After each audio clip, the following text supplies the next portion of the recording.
want to know how you kind of got, like how they earned that, and how you remember all of them.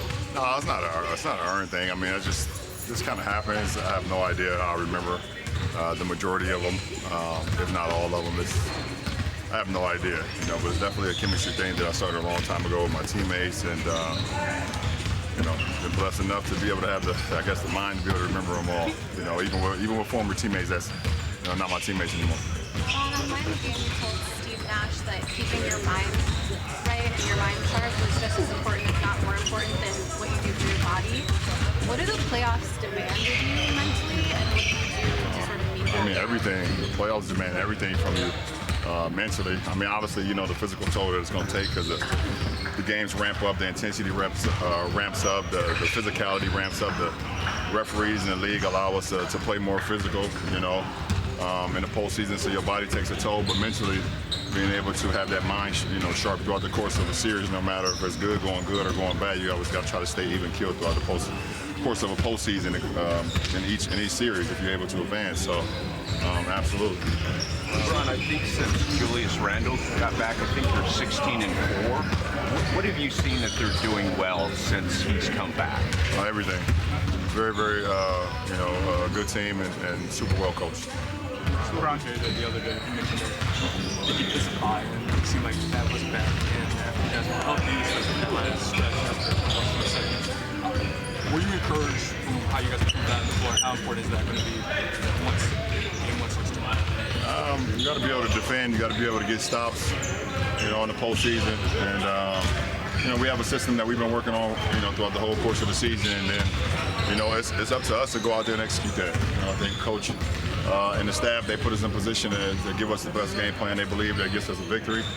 And it's up to us to go out and execute that. I know that if you're in the playoffs, you feel like you've got a chance. But what does it particularly mean for you after 22 years, 40 on this planet, to have this sort of opportunity with this group as the 3 seed? I guess how energizing is that for you? I mean, it's a blessing. I don't take it for granted to be able to play in the postseason at my age and how many years I've played in this game. So to be a 1 of 16 teams, to go in with this team and know what we're capable of, all you can do is ask for is a chance to be able to compete at the highest level and be able to compete for the ultimate thing, and that's the Larry O'Brien trophy. So, you just don't take it for granted. You know what championship teams are made of.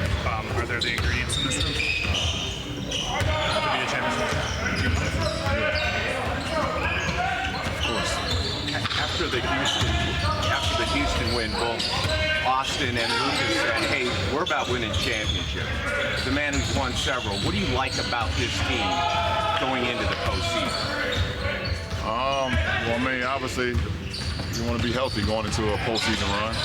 That's most important. And then you want to be able to be playing at a high level, for the majority of the season. Being in must-win games, going down the stretch, playoff type intensity games, and we had that. So. But at the end of the day, I mean, so I could talk as much as you guys want me to talk, but the game is won in between the 4 lines. I don't give a damn how much you know about the team, how much they know about you, all the talking. It's not about that. It's about once you get on the floor, the game is won in between the 4 lines. So get a game plan, you go out and execute it. They're going to try to stop our game plan, vice versa. That's what it comes down to. You got to experience the championship with Anthony Edwards this summer. What did you learn about him? Hannah's amazing. Unbelievable basketball junkie. Loves to play the game of basketball. Great kid.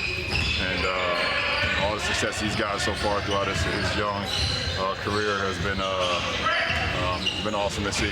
He's put the work in. Dane McMenamin. 21 games so far between you and Luka. What layers have you been able to find offensively compared to the initial chemistry you showed? Offensively, give Luka the ball, and if we stay ready, we never got to get ready. All right, appreciate it. Well, LeBron James is heading into his 18th postseason. There he was talking live ahead of Game 1. LeBron is the all-time leader in points, games, and wins in the playoffs, and he has more of all three of the Wolves franchise does in their history. Leading the Wolves, Anthony Edwards, who LeBron just had high praise for, he raises his play in the postseason. He raises his scoring output by nearly 4 points in the playoffs and has the highest career average by any Wolves player in the postseason. One thing that could decide the series is the front court play. The Lakers rotation really only uses Jackson Hayes in big minutes. It's a stark contrast from the Wolves. Here's Rudy Gobert and what he thinks of that matchup. I know a lot of people don't like the numbers, but the numbers a lot of times speak more than, over a long period of time, the numbers speak more than the eye test.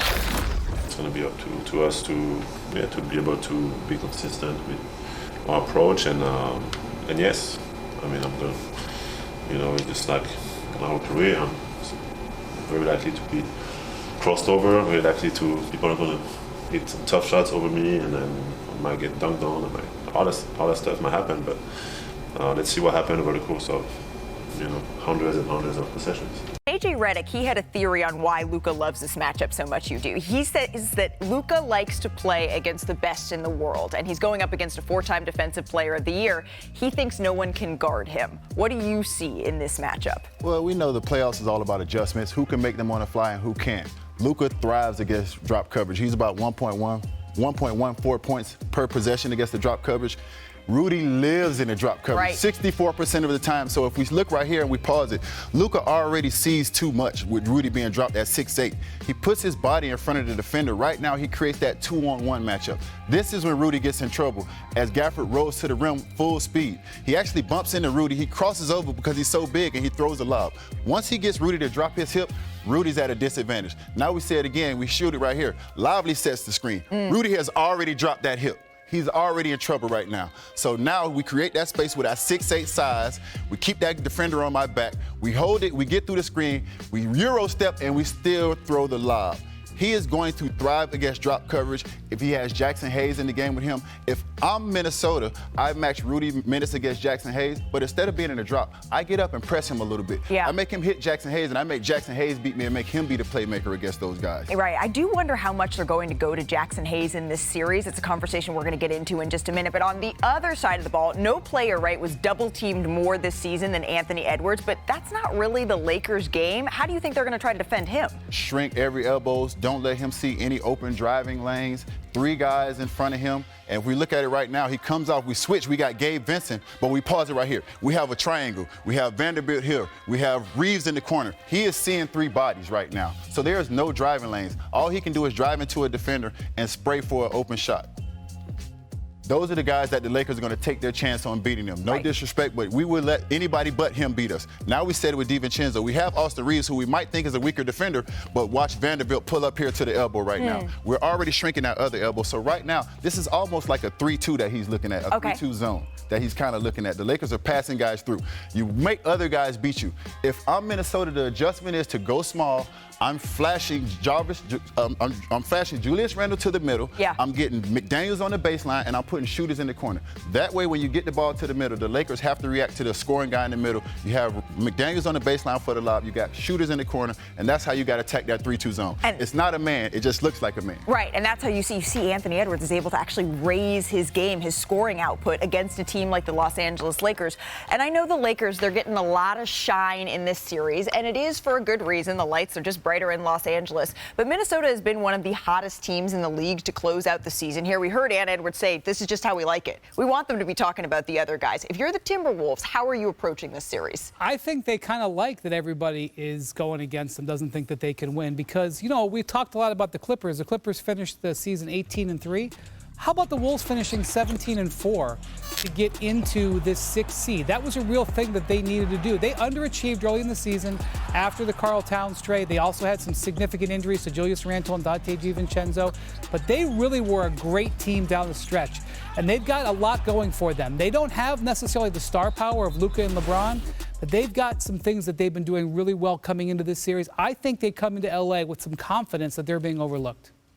During that 17-4 stretch, Julius Randle made his return, and just the way he's playing, there's a different energy to him. In that stretch, he's averaging right here, I have with me, 18 points, 7 rebounds, almost 6 assists a game. And to me, it's the efficiency. 52% from the field, 40% on threes.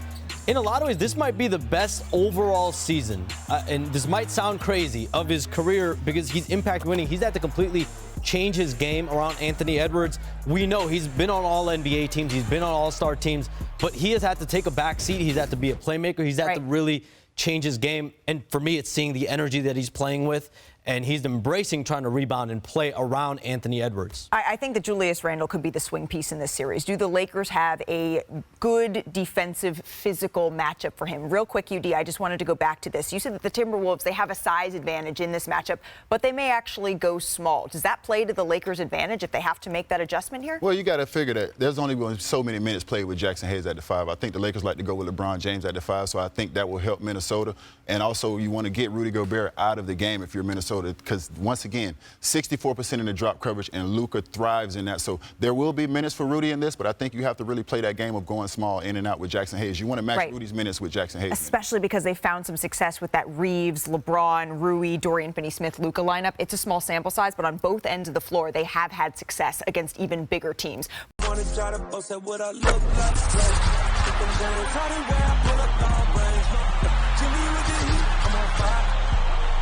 NBA,